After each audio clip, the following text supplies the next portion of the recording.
लद्दाख, जिसे देश की शांति और प्राकृतिक खूबसूरती की पहचान माना जाता है, वहां से अब एक खौफनाक खबर आई है। भूख हड़ताल से शुरू हुआ एक शांतिपूर्ण आंदोलन अचानक हिंसक हो गया और देखते ही देखते इसमें 4 लोगों की जान ले ली।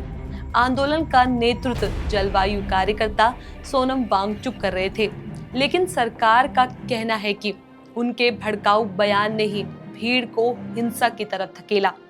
सवाल अब ये है कि क्या वाकई देश में एक नई क्रांति की शुरुआत हो चुकी है और क्या वाकई भारत के लिए जेन जी यानी नई पीढ़ी सबसे बड़ा खतरा बनती जा रही है। नमस्कार, मैं हूँ चेष्टा नागर, आप देख रहे हैं द हिंदी टॉप। तो आइए जानते हैं पूरी कहानी को विस्तार से। लद्दाख में 10 सितंबर को जलवायु कार्यकर्ता सोनम वांगचुक ने भूख हड़ताल शुरू की थी। उनकी मांग थी कि लद्दाख को पूर्ण राज्य का दर्जा दिया जाए और संविधान की 6ठी अनुसूची में शामिल किया जाए, ताकि यहाँ की संस्कृति, जनजातीय अधिकार और जमीन की सुरक्षा हो सके। शुरू में ये आंदोलन शांतिपूर्ण तरीके से चल रहा था। लोग शांतिपूर्ण धरने पर बैठ रहे थे और भूख हड़ताल में शामिल हो रहे थे, लेकिन धीरे धीरे माहौल बदलने लगा। गृह मंत्रालय की रिपोर्ट के मुताबिक सोनम वांगचुक ने अपने भाषणों में कई बार ऐसे बयान दिए जो भीड़ को उकसाने वाले थे। उन्होंने अरब स्प्रिंग और नेपाल में हाल ही में हुआ जेन जी प्रोटेस्ट का जिक्र किया और युवाओं से कहा कि ये सरकार के खिलाफ खड़े हो। उनके इन बयान का असर हुआ कि आंदोलन में शामिल युवाओं का गुस्सा भड़क उठा और उन्होंने सड़क पर उतरकर हिंसा शुरू कर दी। बुधवार को करीब 11:30 बजे भूख हड़ताल स्थल से भीड़ निकली और सीधे एक राजनीतिक दल के कार्यालय और लेह के सीईसी के दफ्तर पर हमला कर दिया। वहां तोड़फोड़ हुई, आगजनी हुई और पुलिस के साथ झड़प भी हुई। सुरक्षा कर्मियों पर पथराव किया गया और यहां तक कि पुलिस की गाड़ी को भी आग के हवाले कर दिया गया। इस दौरान हालात इतने बिगड़े कि पुलिस को मजबूरी में गोली चलानी पड़ी। इस गोलीबारी में 4 लोगों की मौत हो गई और करीब 30 से ज्यादा पुलिसकर्मी व सीआरपीएफ जवान घायल हो गए। इसके बाद सोनम वांगचुक ने सोशल मीडिया पर एक वीडियो जारी किया। इसमें उन्होंने कहा कि दोस्तों, आज हमारे अनशन के 15वें दिन ये बताते हुए बहुत दुख हो रहा है कि आज लेह शहर में कुछ बड़े पैमाने पर हिंसा और तोड़फोड़ होने लगी। कई कार्यालयों को तोड़ा गया, आग लगा दी गई और गाड़ियों को पुलिस के आग लगा दी गई। इससे पहले मैं आपको ये बताऊं कि कल यहाँ पर जो 35 दिन के अनशन पे बैठे थे, उनमें से 2 लोग अस्पताल में उन्हें ले जाना पड़ा बहुत गंभीर स्थिति में। इससे लोगों में बहुत रोष जागा और आज पूरे लेह में बंद की घोषणा की गई और फिर युवा पीढ़ी हजारों की संख्या में बाहर आ गए। कुछ लोग सोचते हैं कि ये हमारे समर्थक थे। मैं कहूँगा हमारे समर्थक से ज़्यादा, हालांकि समर्थक पूरा लद्दाख है इस मुद्दे पर, लद्दाख के, मगर ये युवा पीढ़ी का बड़ास था, एक तरह का जेन जी रेवोल्यूशन जो कि उनको सड़कों पे लाया। 5 सालों से वो बेरोजगार हैं, एक के बाद एक बहाने करके उन्हें नौकरियों से बाहर रखा जा रहा है और फिर लद्दाख को संरक्षण नहीं दे रहे हैं। मैं हमेशा बोलता आया हूँ कि ये नुस्खा है समाज में अनरेस्ट का, सोशल अनरेस्ट का, कि आप बिना काम काज के युवा को रखें और उनके जो लोकतांत्रिक अधिकार हैं उनको भी छीन लें ना। आज यहाँ पर कोई लोकतंत्र का मंच नहीं है और 6वां शेड्यूल जिसकी घोषणा की थी, वचन दिया था, वो भी नहीं माना गया। फिलहाल मैं इनमें नहीं जाना चाहूँगा। मैं अपील करता हूँ लद्दाख के युवा पीढ़ी से कि वो जो भी हो इस रास्ते पर न चलें, हिंसा के रास्ते पर।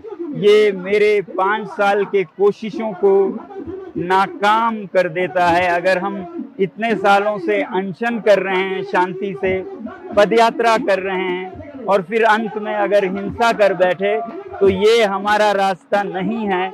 इसलिए मैं फिर युवा पीढ़ी से हाथ जोड़कर विनती करता हूं कि हम शांति के ही रास्ते से सरकार को कहें और सरकार भी, मैं चाहता हूं कि शांति के संदेश को सुने।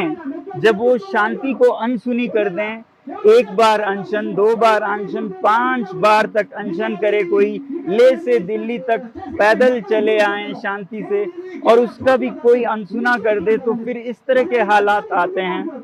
इस समय मैं सरकार से कहूँगा कि वो संवेदनशील हो लद्दाख के बारे में, और युवा पीढ़ी से कहूँगा कि वो शांति के रास्ते पे चले। मैं पूरे देश से ये बताना चाहता हूँ कि ये रास्ता मेरा दिखाया हुआ नहीं है, ये उनके बड़ास का एक परिणाम है, मगर ये बड़ास निकालने का समय नहीं है। शांति से ठंडे दिमाग से सरकार के साथ वार्तालाप करने का समय है। आज बस इतना ही, अभी बस इतना ही। बहुत बहुत धन्यवाद। जय हिंद। हालांकि गृह मंत्रालय ने साफ कर दिया कि इस हिंसा के लिए जिम्मेदार खुद वांगचुक है, क्योंकि उन्होंने अपने भाषणों से युवाओं को भटकाया। वांगचुक ने करीब 15 दिन की भूख हड़ताल के बाद इसे खत्म करने का ऐलान किया। लेकिन सवाल यही है कि अगर ये आंदोलन शांतिपूर्ण था तो इतना उग्र कैसे हो गया, और क्या वाकई भारत में जेनजी अब राजनीति और आंदोलन का नया चेहरा बन गए हैं। जेनजी यानी 1957 से 1912 के बीच पैदा हुए पीढ़ी, जो आज देश में कॉलेज और नौकरी के लिए संघर्ष कर रही है। ये पीढ़ी इंटरनेट और सोशल मीडिया पर सबसे ज्यादा सक्रिय है। इनके पास जानकारी की कमी नहीं, लेकिन इन्हें गाइड करने के लिए कोई नेतृत्व नहीं है। यही वजह है कि कई बार ये पीढ़ी गलत दिशा में चली जाती है। लद्दाख का आंदोलन इसका ताजा उदाहरण है। बेरोजगारी, पर्यावरण और राजनीतिक अधिकारों को लेकर जेनजी नाराज थी। सोशल मीडिया पर चल रहे कैंपेन ने उनके गुस्से को और भड़काया, और देखते ही देखते शांतिपूर्ण आंदोलन हिंसा में बदल गया। आज यही सवाल उठ रहा है कि क्या जेनजी भारत के लिए खतरा है? इसका जवाब है खतरा नहीं, लेकिन एक बड़ी चुनौती जरूर है। अगर सरकार इस पीढ़ी की बात नहीं सुनेगी तो ये कहीं भी सड़क पर उतर सकते हैं, और कभी भी। नेपाल में हाल ही में हुआ जेनजी प्रोटेस्ट और अब लद्दाख की घटनाएं यही साबित करती हैं। भारत में जेनजी की आबादी बहुत बड़ी है। ये युवा पढ़ाई, नौकरी, जलवायु और लोकतांत्रिक अधिकारों जैसे मुद्दों पर सरकार से जवाब मांगते हैं। ये पीढ़ी टेक्नोलॉजी से निपुण है, सोशल मीडिया पर मिनटों में लाखों लोगों तक अपनी बात पहुंचा सकती है, और यही उनकी सबसे बड़ी ताकत है। लेकिन जब ये ताकत नियंत्रण से बाहर हो जाती है तो ये खतरा बन सकती है। गृह मंत्रालय ने लोगों से अपील की है कि ये सोशल मीडिया पर पुराने या भड़काऊ वीडियो शेयर ना करें। लेकिन असली चुनौती है युवाओं का भरोसा जीतना। अगर जेनजी को सही दिशा नहीं मिली तो ऐसे आंदोलन आगे भी बढ़ सकते हैं। तो देखा आपने लद्दाख में जो आंदोलन भूख हड़ताल से शुरू हुआ था, वो कैसे हिंसक हो गया। अब सवाल यही है कि जेनजी देश की ताकत है या देश की कमजोरी।